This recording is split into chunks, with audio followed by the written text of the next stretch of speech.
Morning class 6. This will be your second lecture of chapter 15 actually on your page number 155. देखिए बेटा, अभी हम लोग पढ़ेंगे states of water. Physical state हम लोगों ने क्लास 5 में भी पढ़ा है। मैटर के 3 स्टेट्स होते हैं, सॉलिड, लिक्विड और गैस। तो वाटर भी आपका एक मैटर है, तो उसके भी 3 स्टेट्स होते हैं।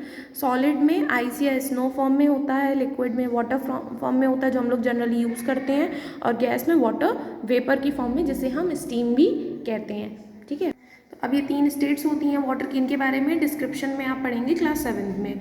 अभी आता है कि interchangeability of the in the states of water, means water की जो स्टेट्स हैं वो किस तरीके से चेंज होते हैं। तो देखो, सबसे पहले प्रोसेस है आपकी इवापोरेशन। इवापोरेशन में क्या होता है कि जो लिक्विड वाटर होता है, लिक्विड वाटर या जो लिक्विड वाटर को हीट किया जाता है, और हीट होने पर ये लिक्विड वाटर गैशियस फॉर्म में कन्वर्ट हो जाता है, मतलब स्टीम या फिर वेपर में। इसी प्रोसेस को हम बोलते हैं इवापोरेशन। ठीक है, तो इवापोरेशन को हम कह सकते हैं लिक्विड स्टेट से गैशियस स्टेट में कन्वर्जन, मतलब लिक्विड स्टेट से गैशियस स्टेट में कन्वर्जन की जो प्रोसेस होती है उसे हम इवापोरेशन कहते हैं। ठीक है, इवापोरेशन जो है उनके बहुत सारे एग्जांपल्स हैं हमारी डेली लाइफ में। जैसे कि जो हमारे जो क्लोथ्स होते हैं, जो वेट क्लोथ्स होते हैं, उनको हम लोग सन की प्रेजेंस में रखते हैं ताकि वो ईजिली ड्राई अप हो जाएं। तो वही जो उनमें वाटर होता है वो सन की हीट की वजह से वेपराइज हो जाता है और एयर में मिक्स हो जाता है जाकर, और जो आपकी जो भी क्लोथ्स होते हैं वो ड्राई हो जाते हैं। ठीक है, अभी rate of evaporation. Rate of evaporation means evaporation कब जल्दी होता है, कब धीरे होता है। तो ये बेसिकली आपके 2 फैक्टर पर वर्क करते हैं। वैसे तो बहुत सारे फैक्टर्स पर डिपेंड होते हैं, बट यहाँ पर 2 हैं। पहला है हीट और टेम्परेचर।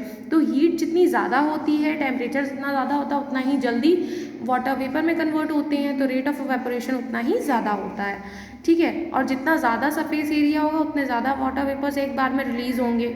ठीक है, तो जितना ज़्यादा हीट होती है, जितना टेम्परेचर है, जितना ज़्यादा सरफेस एरिया, उतना ज़्यादा अच्छा रेट ऑफ इवेपोरेशन होता है।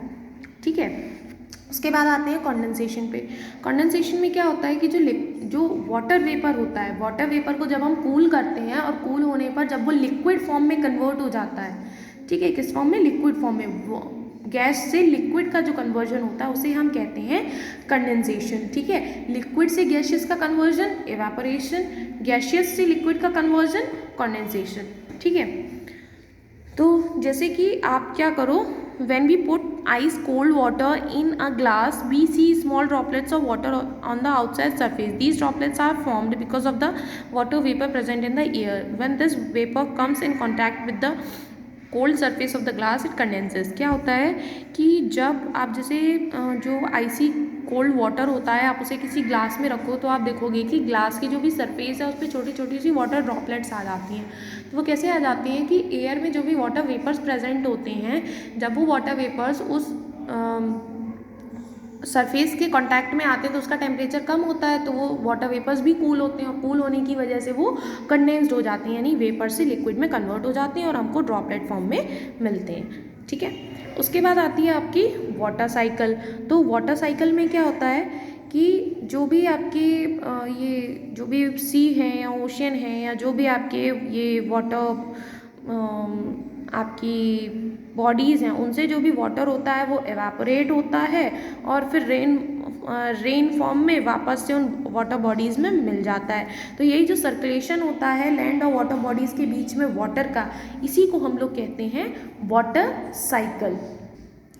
अब इसमें बोला गया है कि नेचर में वाटर साइकिल किस तरीके से होता है। तो देखिए क्या होता है कि जो भी वाटर बॉडीज़ होती हैं आपकी, वहाँ सनलाइट होती है, तो सनलाइट और हीट की वजह से जो वाटर बॉडीज़ में जो वाटर प्रेजेंट होता है वो एवापोरेट हो जाता है, गैशियस फॉर्म में कन्वर्ट हो जाता है। ठीक है, इसके अलावा जो प्लांट्स वगैरह होते हैं उनमें जो फोटोसिंथेसिस के लिए वाटर यूज़ होता है, फिर जो एक्स्ट्रा वाटर होता है वो ट्रांसपिरेशन की प्रोसेस से एवापोरेट हो जाता है। तो जितना भी ये एवापोरेटेड वाटर होता है ये ऊपर की तरफ जाता है। ठीक है, फिर क्या होता है कि ये जब थोड़े से कूल होते हैं तो ये कंडेंस्ड होते हैं, फिर एयर में जो भी गैसेस प्रेजेंट होती हैं, कुछ डस्ट पार्टिकल्स प्रेजेंट होते हैं, और ये जो वाटर वेपर्स होते हैं ये आपस में एक दूसरे के साथ मिलकर क्लाउड्स का फॉर्मेशन करते हैं।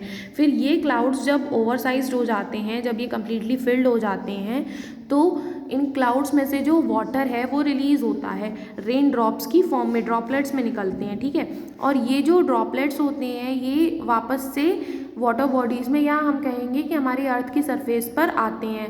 इस प्रोसेस को हम बोलते हैं प्रेसिपिटेशन। कहीं पर क्या होता है कि ये जो वाटर होता है ये रेन ड्रॉप्स की फॉर्म में आता है, तो कहीं पर स्नो फॉर्म में आता है, और कहीं पर आइस के क्रिस्टल्स जिन्हें हम हेल बोलते हैं, हेल की फॉर्म में भी रिलीज होते हैं। ठीक है, और फिर